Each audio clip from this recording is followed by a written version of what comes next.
Are you sorry we drifted apart? Yes. I wanted to ask Lucy, why did you wait till Desiree was 17 before you told her? And why then did you decide to tell her at that time? She was asking me. I waited because I wanted to tell Elvis first, and then I never wanted to tell him after he died. She didn't tell me actually when I was 17. A friend of hers had told me. Yeah. Why all of a sudden you said that you didn't want to tell Elvis that he was her father because it would be destructive to your child's life? Why? How do you figure giving your child her father and giving a father his daughter is destructive? I don't understand how you can see that. I had other children too, and they had a very normal life, and Elvis was a monumental star, and it wouldn't have been just a normal life had it come out. I have a question for Desiree. I know my kids can't keep a secret for 10 seconds, and you said your half-sisters and brothers didn't tell you. I can't. Well, you said they didn't at that time. They didn't. And they knew about it before you.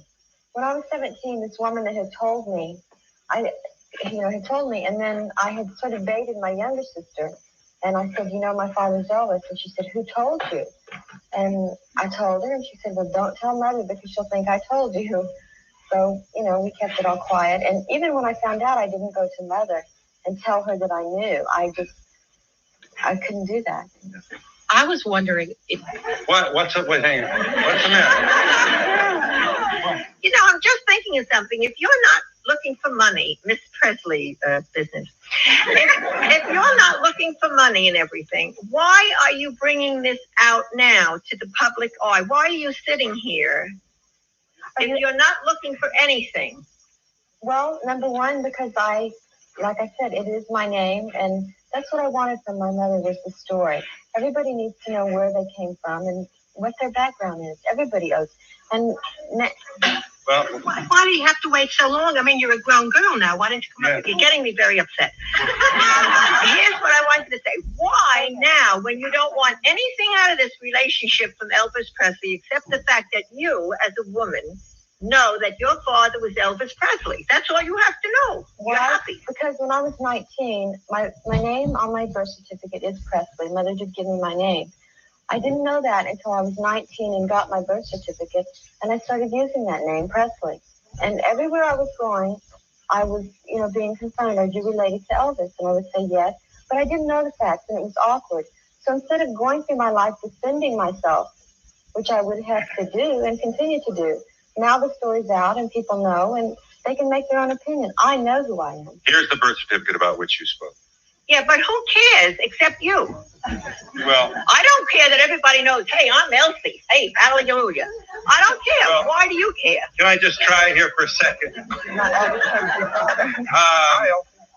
This is not a bad story, if you don't mind my saying.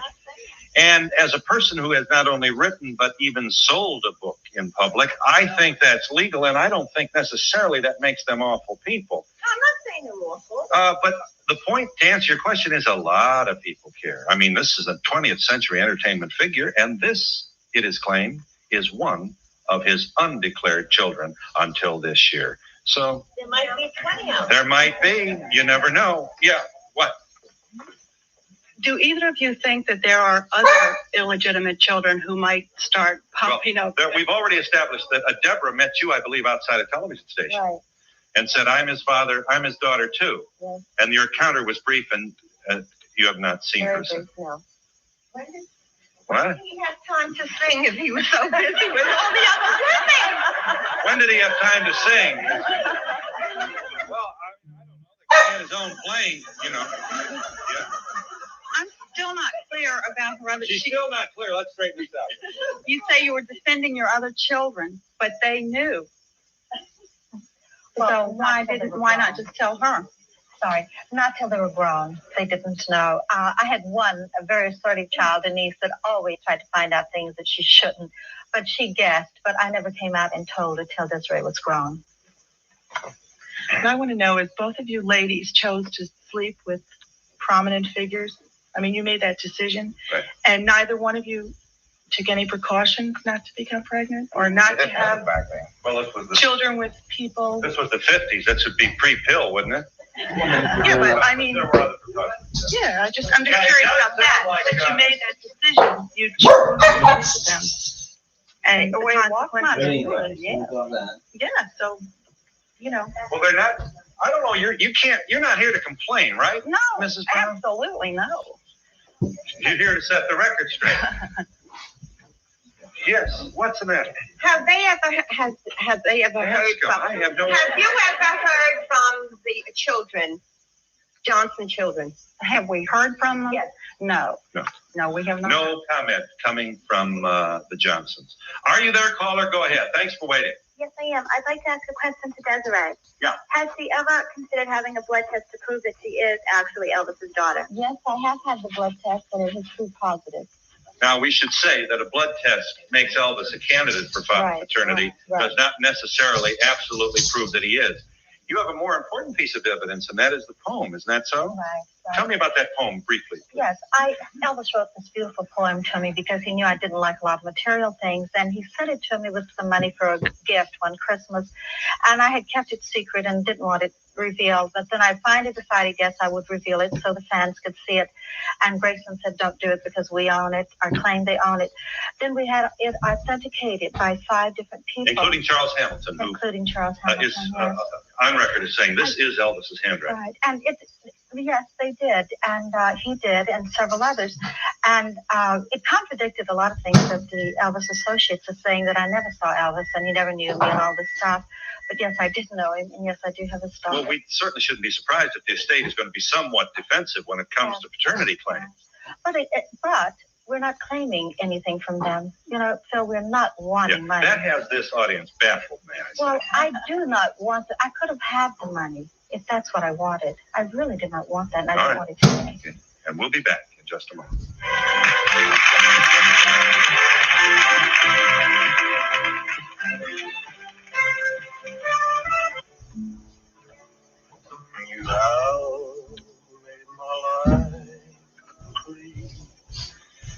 You called him Al, didn't you? Yes, I did. Al. It was like a nickname, code name.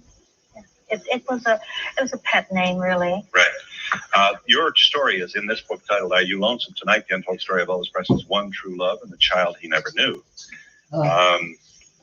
And Steve, as we have established, just learned. Well, referring to the other lady, I'm trying to understand your reasoning, and being a woman, I honestly can't, and I don't understand it. Tell me what's you don't understand. Because he was a very famous man. She could have done everything for her children, for all of them. And money is a big thing when you're bringing up children, and I just don't understand how she passed all this up. First of all, I had a stepfather that was a very good father, and still is a very good father to me. And for years, I thought he was my father. And money is not the most important thing, really. Getting back to, I wonder if Desiree has had any contact with Priscilla or Lisa. No, I haven't, but I would like very much to meet Lisa. I hope very soon. Sir. Desiree, I've heard that you had plastic surgery, and I was wondering if Elvis's pictures had any influence on what you had chosen. Actually, there's a picture in the book that I was in a car accident, and yes, I did have my nose repaired. But there is a picture in the book before my surgery, and I look more like my father than I do now.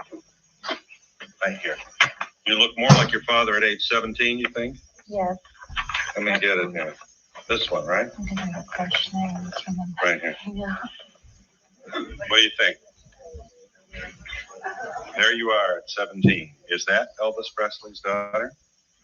And we'll be back in just a moment. Well, guys, I've had an early morning this morning. Welcome to Defending Elvis Presley Fans Want the Truth. I'm not expecting many people to join us. It's very early. Half of my subscribers are in America, so many of you will watch this later. Good morning to you. I hope you've had a good sleep. We are doing a few episodes, live streams, covering this book. Now, I just want to make it clear, guys, I'm not trying to promote this book. I'm not trying to agree with this book. I'm just putting the information out there so you guys can make your own decision. Yeah. I don't really want to sway you either way. I want you guys to decide. We've already done one live stream this morning. If you want to go and watch it, part 1, which was more the introduction of the book. So the reason I play the Donahue interview is because I just think it gives you a bit of a feel for it. Yeah. So Kathy may join us. I don't know. She's in Australia. She is friends with Dari, the author, who has been messaging me. We know that Joe at Rare Elvis Photos is covering this, you know, and doing a brilliant job of it. And he interviewed Dari Matira, the author, the other night, and it was a brilliant interview, very interesting. So Dari is a very interesting character. So what we've done the introduction, and we're now going to read chapter 1. The introduction was very long, yeah. So I understand this book gets a big reaction. Some of you are very upset with this book and are fed up with people saying that they're Elvis's kids or grandkids, whatever it is. I understand that as well, and I respect that. But what I do think we should do is just read one chapter at a time so that you guys can make a decision yourselves. And if Kathy wants to join us, because she's friends with Desiree, she's friends with Dari, the author, we'll see how it goes. Yeah. So let's just read chapter 1, hopefully without the kids jumping down. And it's not a long, I don't think it's a very long chapter. We'll try and read chapter 1. If the kids do wake up, I'm going to have to cut it short and come back to you guys. Okay, it was a very long acknowledgement. Then there was an introduction. And I can tell that the author, Dari Matira, he 100% believes this story. 100%. I can tell it's very, very obvious in the introduction of this book. Yeah. Chapter 1. Right. It says here 1939 to 1947. I remember it was one of my first memories. I was 3 years old, a crowd of relatives. So I'm guessing this is Lucy, yeah, the mother, the girlfriend of Elvis, the mother of Desiree. It was one of my first memories. I was 3 years old. A crowd of relatives had gathered in front yard and stood quietly under the tall oak trees. I saw some men splash a liquid around the base of our 2-story wood-framed house. A thin man threw a torch upon it and quickly jumped back. I heard a whoosh, a sound, and I felt the heat against my cheeks. And as the fire devoured my home, no one tried to put it out. I held on to my mother's leg and stared into the bright orange flames, wondering what it all meant. Everything had happened suddenly. The memory is a blur of sound, people, and colors. My father had just come home from a long trip. We had the usual feast to celebrate his return, and afterwards, the children were shooed upstairs so the grown-ups could drink and carry on. I was still awake when the party ended. Too excited by the noise to sleep, I crept downstairs and saw that my father sitting in his rocking chair. He spotted me, smiled, and stretched out his arms. I ran to him and jumped in his lap.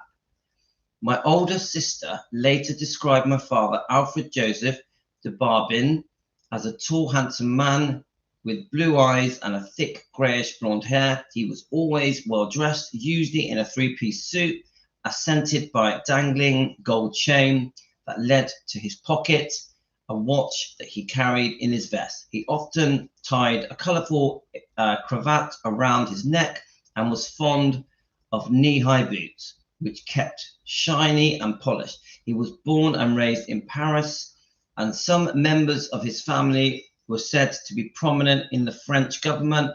In the early 1900s, a large group of my ancestors were from both sides came to America and settled in Boston. My father met my mother when he was in his late 40s, and she was only 16 years old.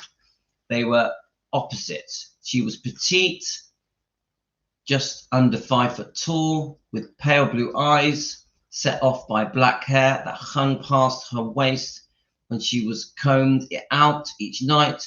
During the day, she wore it knotted at the nape of her neck in chignon that was held in place by 2 large tortoiseshell hairpins. Both families scorned their marriage. His people didn't think mother had the proper breeding. Her family was from Nice and believed that anyone from Paris was a scoundrel. Besides, he was much too old. Despite these misgivings, the marriage was solid. Mother had 3 children, though only 7 survived. Mother had 13 children. What? Actually, this is the first time I've read this. He was much too old. Despite these misgivings, the marriage was solid. Mother had 13 children, though only 7 survived. In fancy, I was the last daughter and the next to last child. Just the first time I've read that. 13 children, 7 died. That's really surprised me. That's a lot. And 7 deaths. My family was part of a splinter group that migrated from Boston to Chalmette, Louisiana, a small French enclave a few miles from New Orleans. My grandfather, Louis James Bellevue de Barbin, had set off an early wave of immigration when the French government sent him to Louisiana as a munitions and customs official during the colonization of the 1700s and the 1800s. Prior to the Louisiana Purchase, many of his descendants chose to settle in Chalmette and New Orleans rather than returned to France, so we were amongst friends and relatives. My father served as county sheriff for a while and later had an interest in a cattle ranch in Houston that forced him to travel frequently. He was 75 when I sat in his lap last night, but I had no conception of age. He was energetic and a quick, a laugh, a sing. Let me just read that bit again. He was 75 when I sat in his lap that night, but I had no conception of age. He was energetic and quick to laugh or sing. He was proud of his French heritage and made all his children learn French before they learned English. French was the only language I knew at the time, and it was the only language that my mother ever spoke. That night, as he held me on his lap, he said, "Ma petite bille, you're going to be a beautiful woman one day and sing like a nightingale." He started to hum. After the ball, it was over, and he said, "Ma chérie, sing with me." He sang it a few times, and I tried to parrot the English lyrics. All of a sudden, he started coughing violently. He ordered me to get him some water. I ran to the kitchen, but couldn't reach the faucet. I ran back to tell him, but someone grabbed my shoulder and held me back. I peeked around their legs and saw my mother sitting on a couch with my father's head in her lap. She was hugging him and crying. My father was dead. Quite a beginning, guys. My father was dead. I found out later that he had tuberculosis. Oh, got to say that in the morning, guys. I found out later that he had tuberculosis. I can't even say it. Tuberculosis. As was the custom amongst the French immigrants, the relatives burned down our house the next day, thinking it would stop the spread of the disease. So they burnt the house down because they thought he died from a disease of I can't say the word. Tuberculosis. I had lost not only my father, but my home as well. The family was placed under the dominating hand of my stern maternal grandmother, Alicia Lachine Lunet. She was a heartless old woman, permanently unhappy about being uprooted from her beloved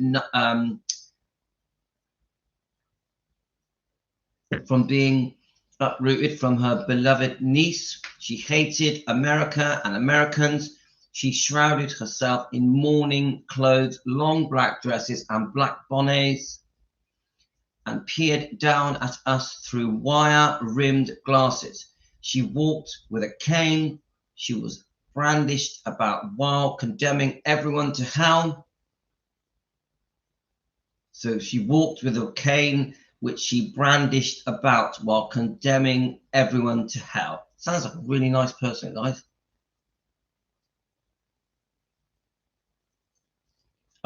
So Geo, so it's tuberculosis. I can't say it. Tuberculosis. I can't say it. I think you know the word I mean, though.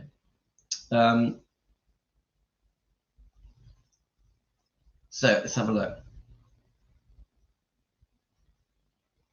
My grandmother had never stopped hating my father, and the hatred spilled over to his children. We immediately became disposable. I can't say it. Jane, I can't say it.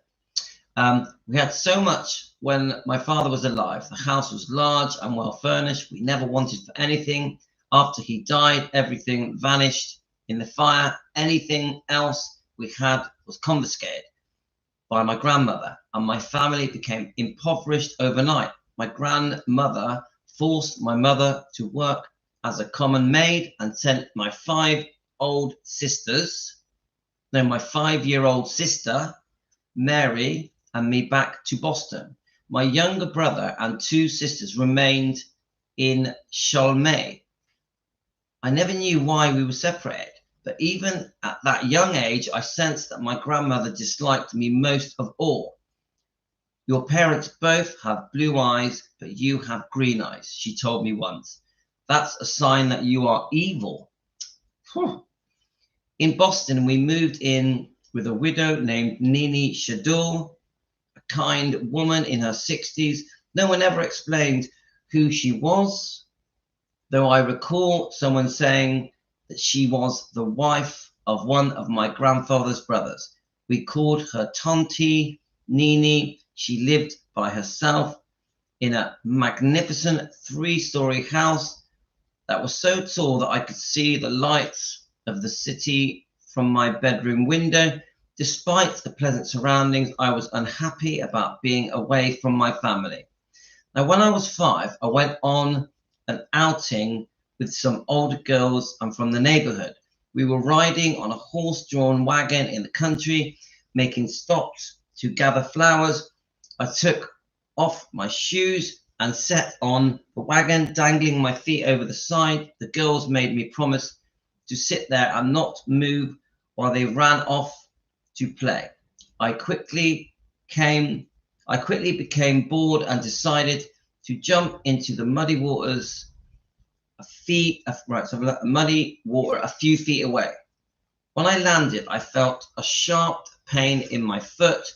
I stepped out and discovered that my foot was bleeding. The girl ran over and pleaded with me to stop crying. They told me not to tell anyone what happened. As the months passed, the pain in my foot increased. The girls were still afraid of getting into trouble and repeated their request that I not tell anyone. I obeyed and withstood the pain. Shortly afterwards, Tonte Nini told me I was too serious and sad for a child and sent me back home to my mother. I was pleased, but the pain in my foot tempered my happiness. Back in Chalmers, I attended a convent school and began limping. I was soon unable to wear shoes on the foot because it was so swollen and sore. The other kids at the school thought I was crippled and avoided me. With no friends, I turned my attention to schoolwork. I studied hard and won a merit award. I learned English, but found that it was my foot, not my language, that scared the other children away. I continued to endure the pain because my vow to my friends in Boston, and I didn't want to get them in trouble. Now I can hear footsteps. If the kids come down, I'm going to have to cut it off and do another part, guys, but I'll just keep going.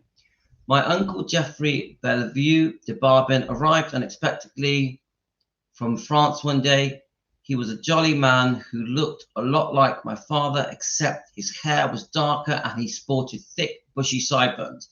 He was a doctor and asked me in French about my foot, and I decided to confide in him.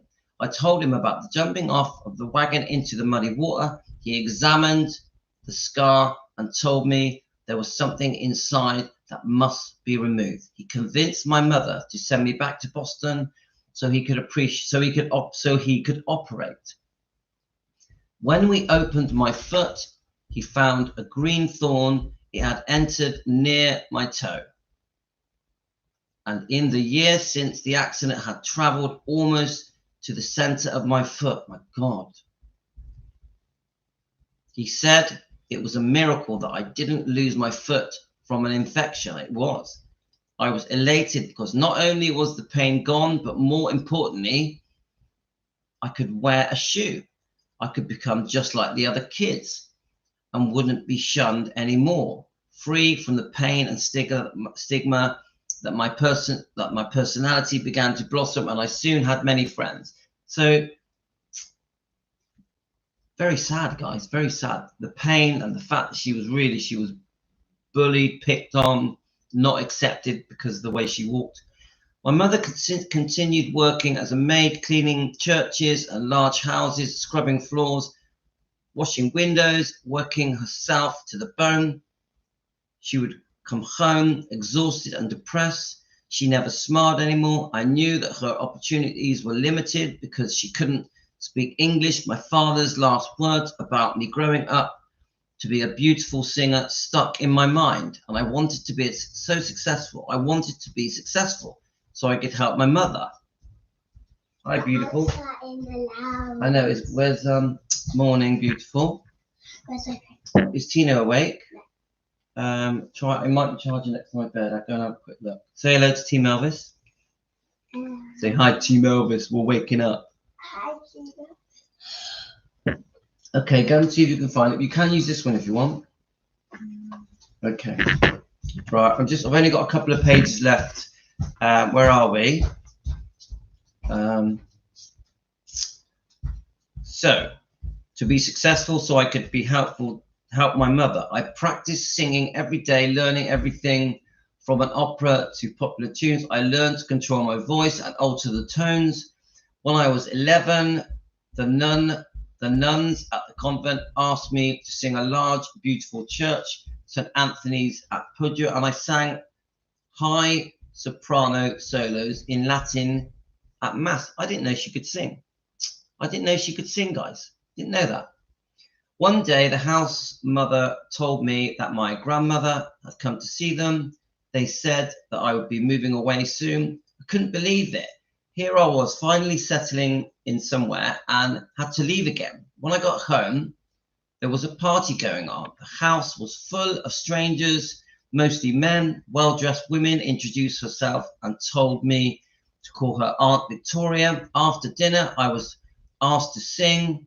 That was a routine at our parties, and I loved performing. I had recently learned the songs Mother Macrae and dedicated it to my mother. I could see the tears in her eyes, and I sang.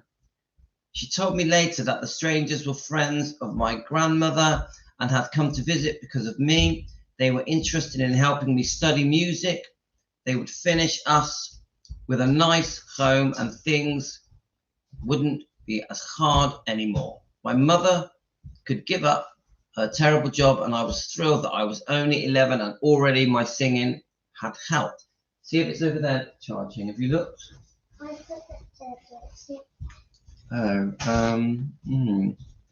Just use this one for now. It does work.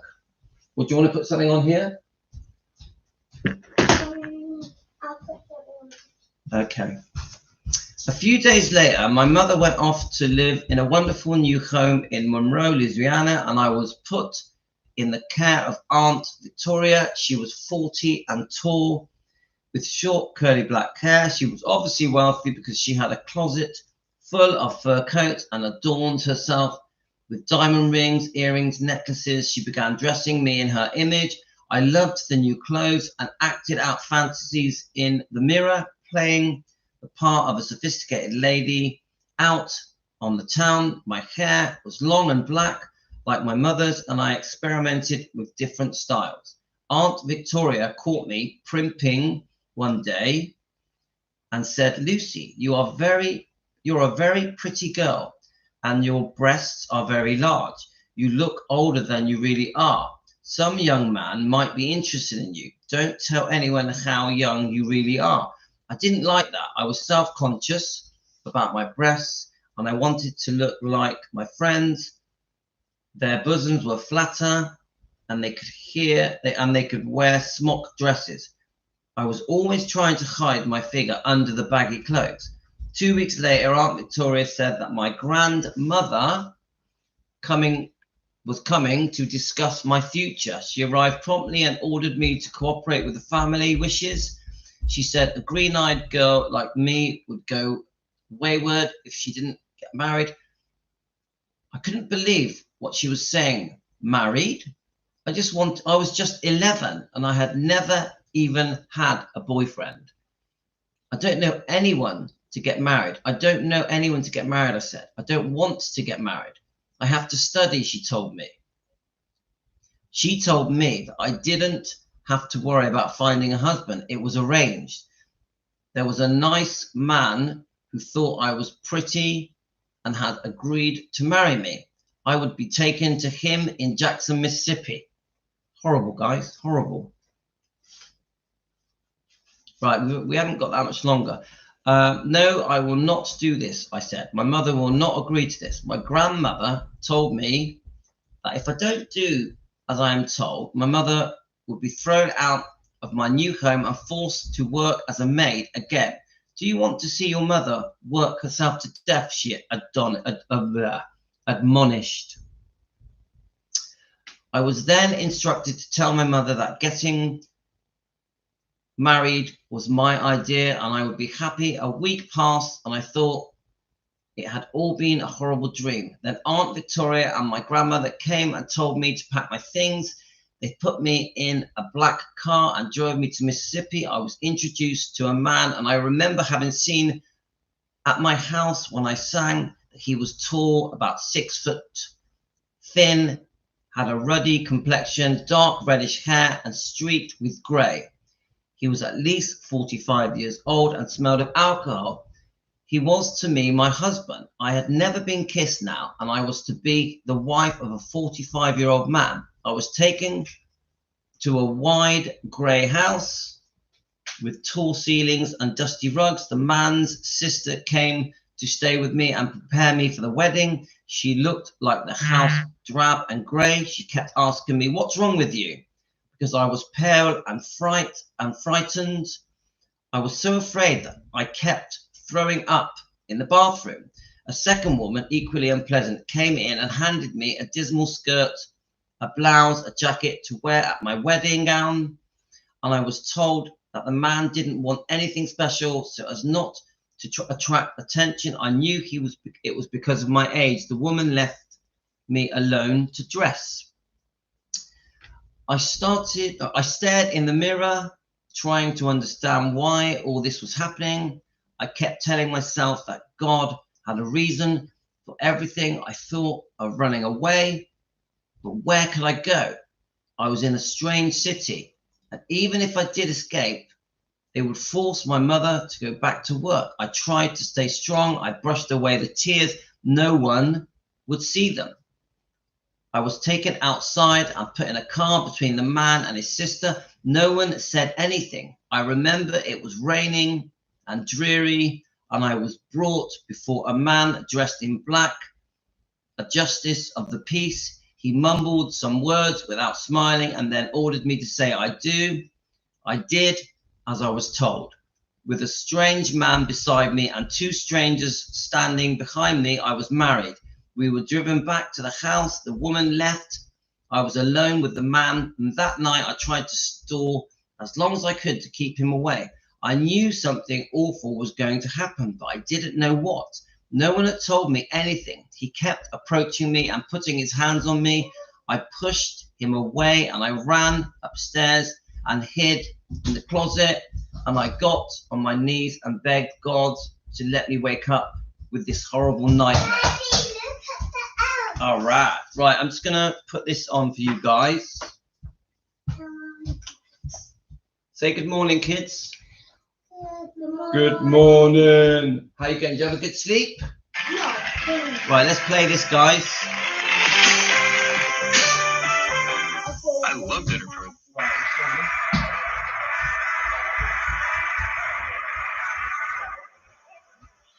Yes. I want to know, what's the point of ripping up the birth certificate? I don't understand. Oh, because I had an emotional state at that time because I thought he had met someone else and fell in love with someone else.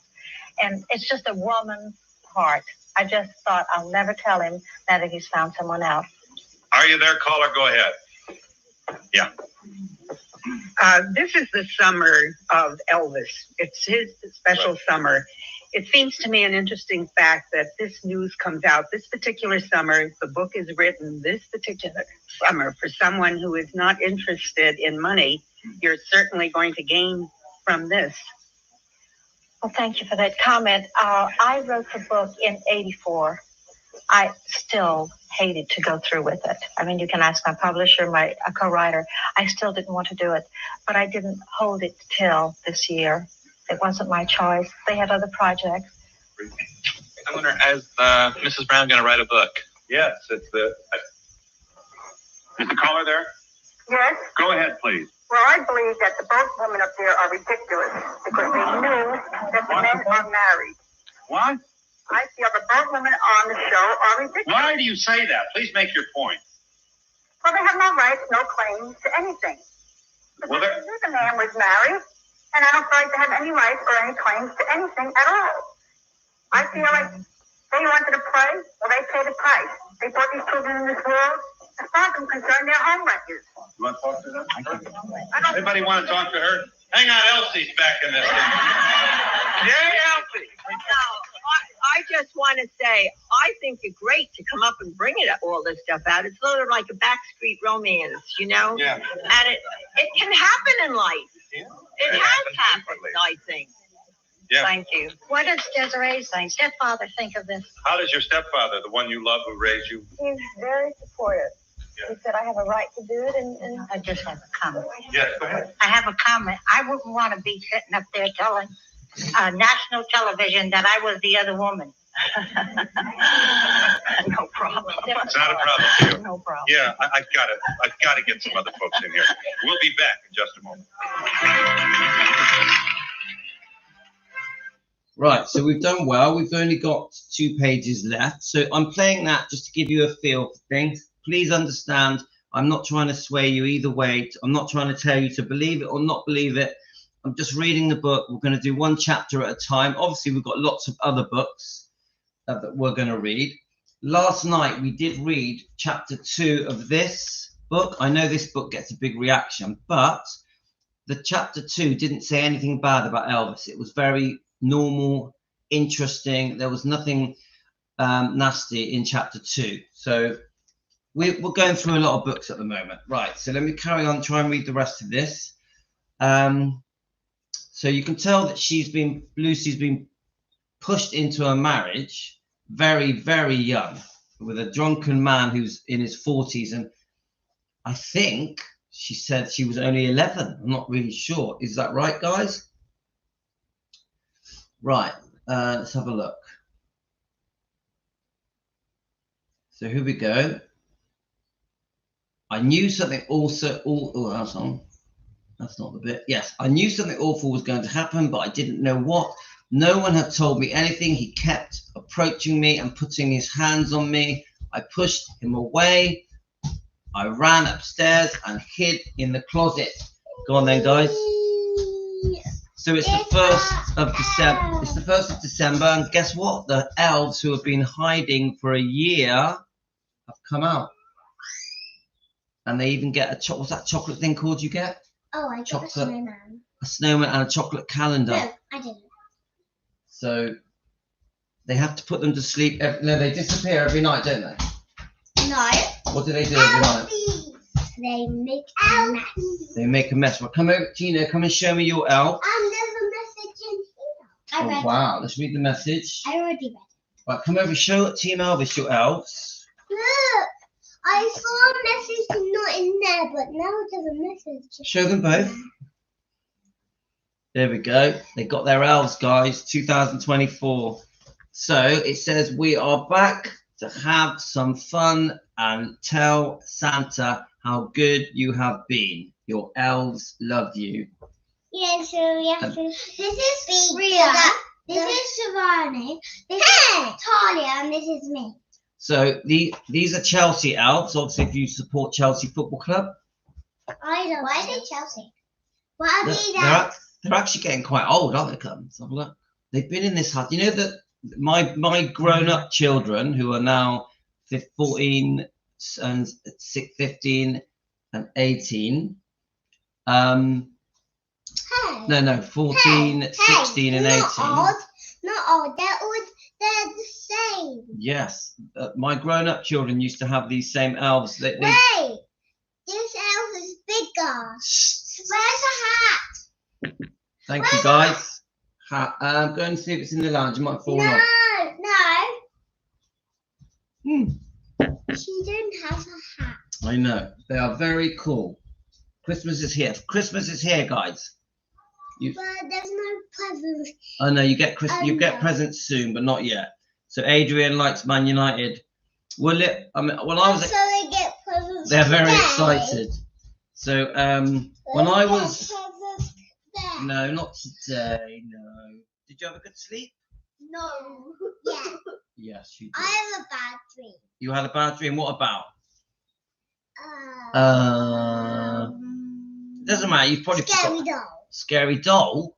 That's not nice, is it? Well, these ones are not scary. These ones are not scary. These ones are happy and friendly and kind. And all pink. It was pink. Wish I had.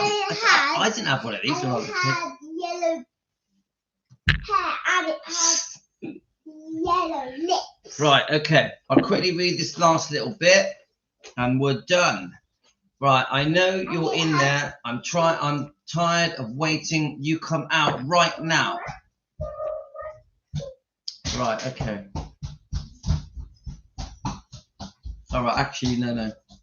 I won't read that bit because the kids are here. I'll wait a bit, guys. Right. So what we can do is play the rest of this video, which I thought was extremely interesting. But I want to read the sneaker. Yes.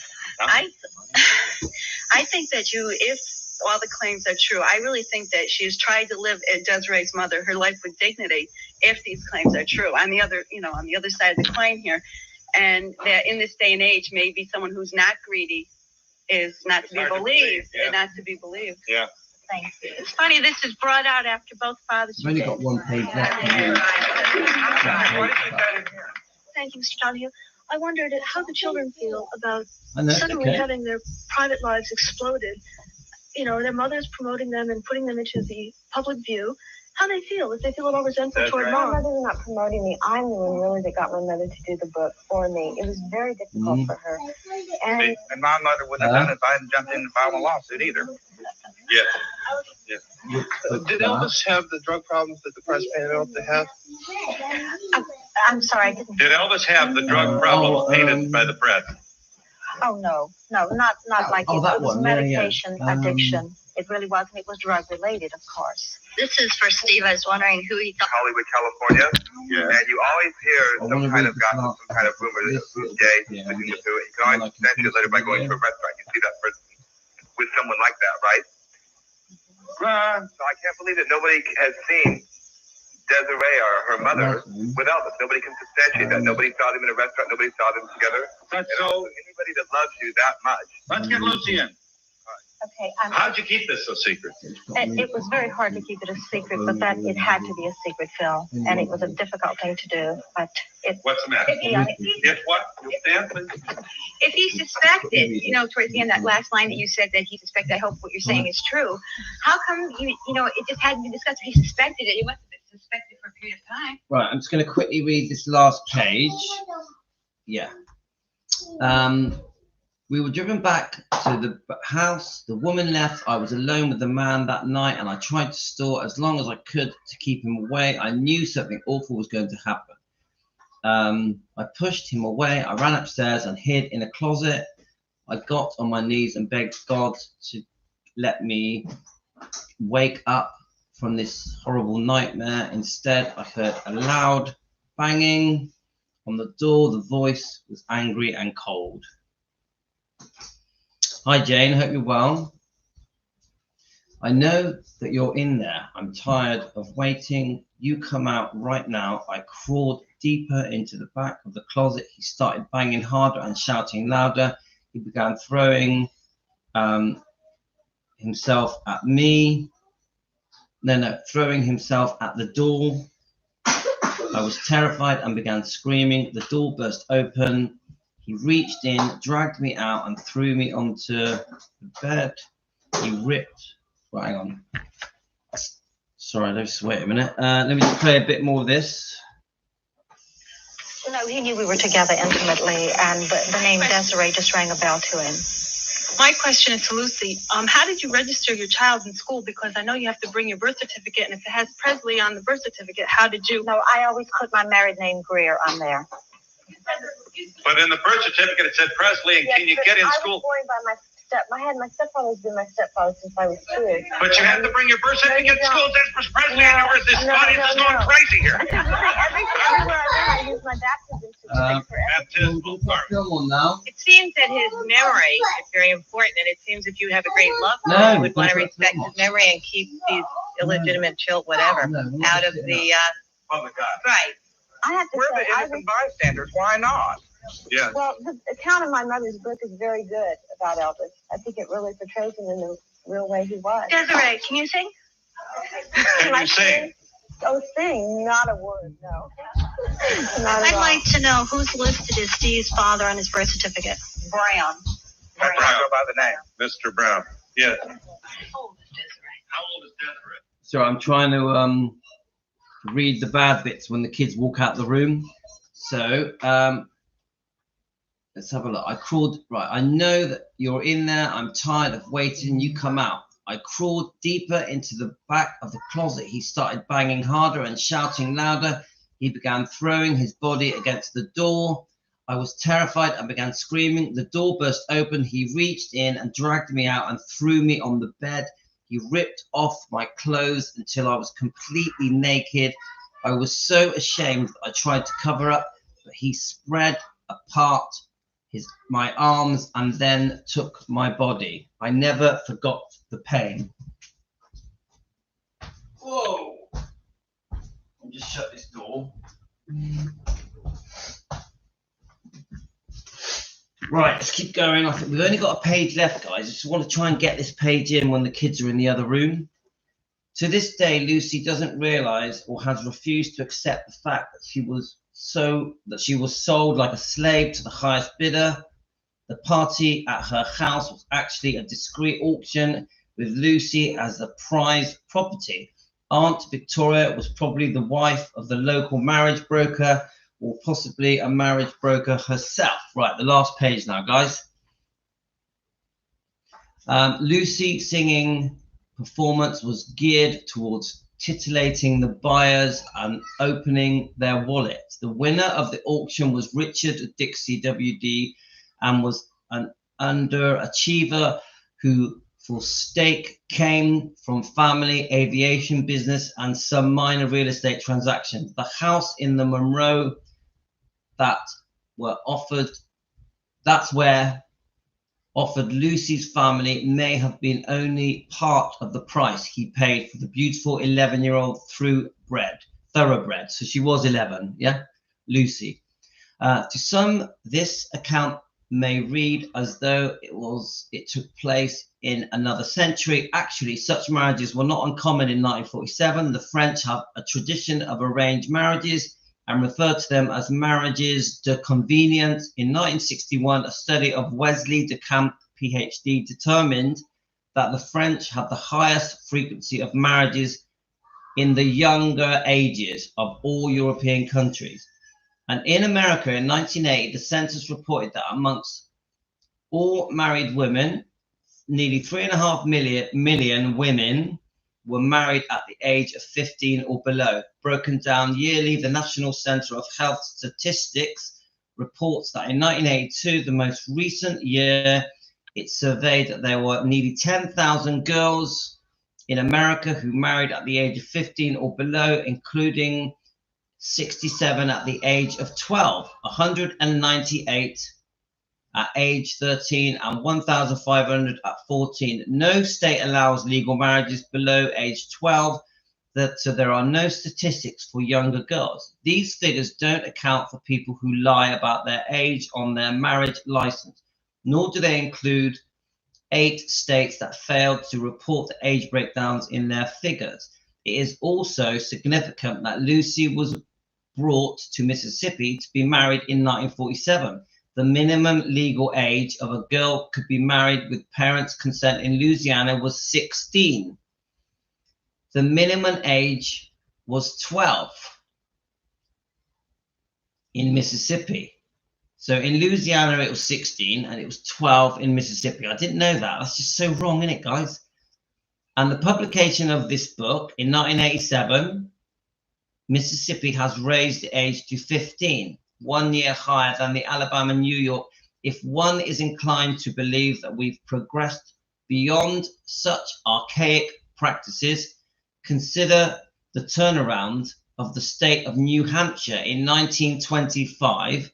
The minimum age for girls in this forward-thinking state was 18, the highest minimum age in the United States, and the age of social reformers were pushing for a national law. By 1987, the minimum age for a girl could marry with parents' consent in New Hampshire was plunged to 13. Pretty crazy, guys. Pretty crazy. But that's it. That's chapter 1. So the whole chapter is, I don't know, mind-boggling, isn't it? All of it. Of course, it's a build-up to things. So what we really want to know is how she met Elvis and that whole story, so that we can look into it and decide if we think it's true or not. So we got chapter 1 in the bag. Now, I'm not going to be reading loads of chapters of this in a row. I'm going to dart between different books and just see how it goes.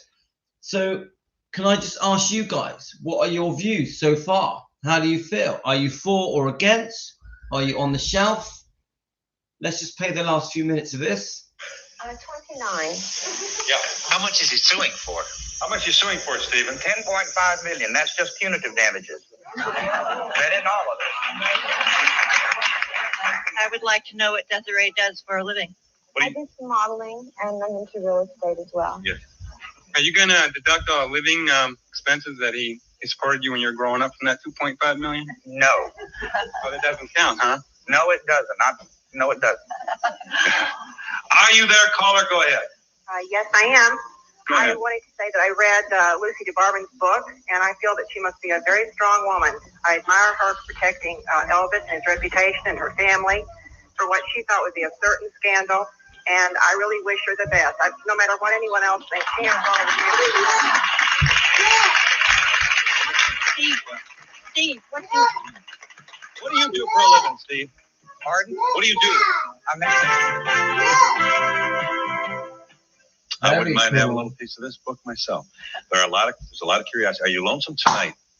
Here is a young woman who says Elvis is my father, and that's of course the mother. Yeah, did you vote for President Johnson? Did you vote for him? Yeah. So yeah, I think Philomena, I think this has come up before. Now, I completely understand the defending Elvis thing, yeah. But I always have to say this: we are not just a defending Elvis channel. We are an Elvis channel. We will discuss everything Elvis. But I also completely understand some people don't like this book. Some people are very upset with this book. Just like we read chapter 2 of this book. Yeah, there was nothing bad in chapter 2 of this book. The chapter 2 in this book was very sweet and discussed Elvis in 1952, him at Hume's High, all his friends, how he got bullied, how he dressed, and just the daily life of it. Yeah, we definitely do gossip on here. A massive part of this, our live streams are gossip, 100%. We debate. We share facts, we share information, we'll read different books. I'm definitely going to read all kinds of books. Now, one of the books we've been reading is this book, Elvis's Maid, Nancy Rook. So I think we're on chapter 3. I've loved this book, loved it. So we're discussing, that's the point of view of the maid, yeah? So then we've got another book, Joe Esposito's ex-girlfriend. Now we were on chapter 3, I think, of this book. Really interesting. And so bit by bit, we are going to go through all different kinds of books. Like, look at this book here that Elaine got me. This is fascinating, this book. Fascinating. It's got nothing to do with defending Elvis. It's just a brilliant book. It talks about the 68 comeback special. It has some really good write-ups in it, and we're going to go through this book. So, we're an Elvis channel. We're going to cover everything, yeah. And I find this book fascinating. So, I try to please everyone, but it's not possible because there's too many different topics. Now, I'm in with, we're doing this. Obviously, we're reading this book this morning, yeah. But yesterday we were reading this book, Anita and Elvis. We love their romance. It's beautiful romance. But even in this book, you get to a certain point where in this book that she's starting to talk about some negative stuff that is a bit upsetting to do with Elvis. But this is a beautiful romance that goes wrong. So we're still going to talk about it. We're still going to read this book. But some things in this book you're going to find are a bit uncomfortable, but there's also many parts of this book that are beautiful, that are just lovely, that describe an Elvis to us that is just magical, yeah, and amazing. So, it's a difficult topic, Elvis. In fact, the more that we dig in the Elvis world, I would say I'm amazed at the different things that we learn every day. It's like I'm blown away just how interesting Elvis was, his life. Yeah. It's just all fascinating. So anyway, guys, so this is the second episode we've done this morning. So we've done this morning was the introduction to the book Are You Lonesome Tonight by Dari Matera. Then we also have done now chapter 1. We've played some of the Donahue TV interviews, and you guys just have to put the facts together and come up with how you feel, whether you're for or against, whether you're indifferent, whether you're not interested, or whether you're just on the shelf.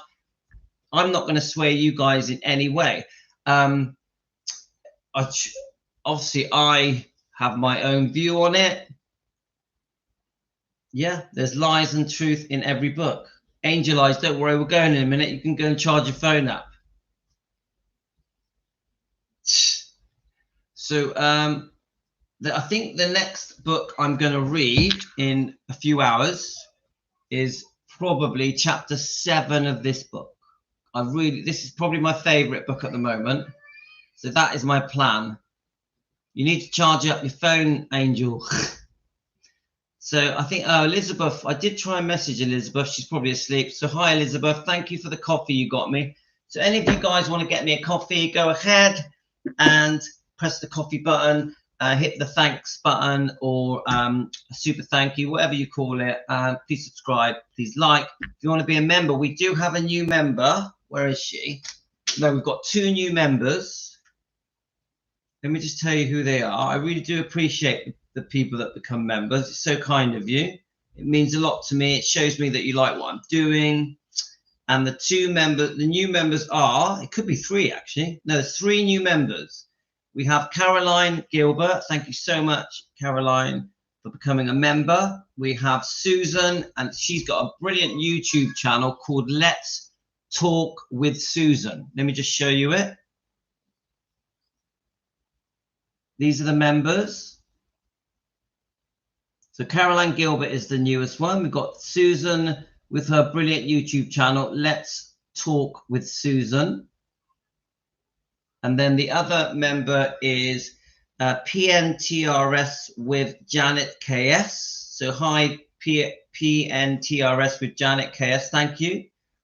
We've got Mary. Thank you, Mary, for becoming a member. Obviously, Elizabeth. Thank you, Elizabeth. Elizabeth has been very helpful, very kind to me. We have Betty Heath. And we have Colleen Lewis. Thank you, Colleen. Mr. Chips. Thank you, Mr. Chips. And we, of course, we have Angel Eyes. So this is the last sort of 10 people.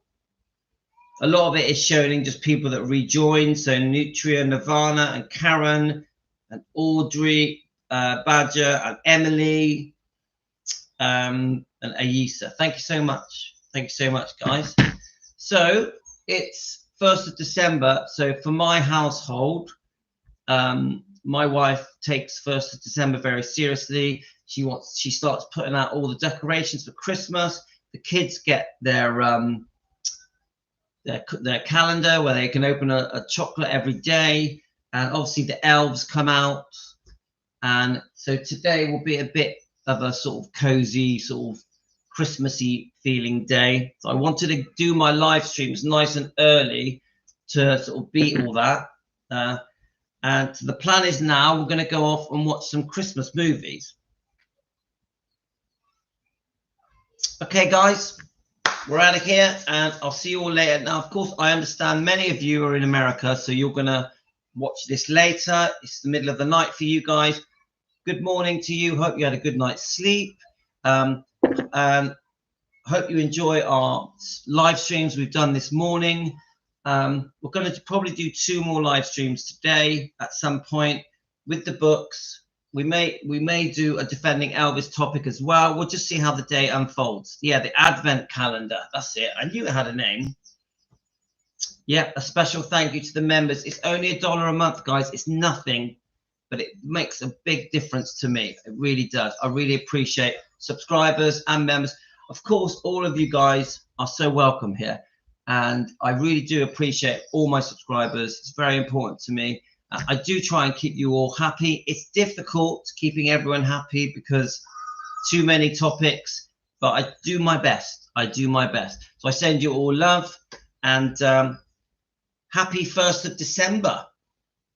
Let's have a brilliant December. Let's really enjoy Christmas and really appreciate everything. Appreciate life, appreciate our families, and appreciate the day.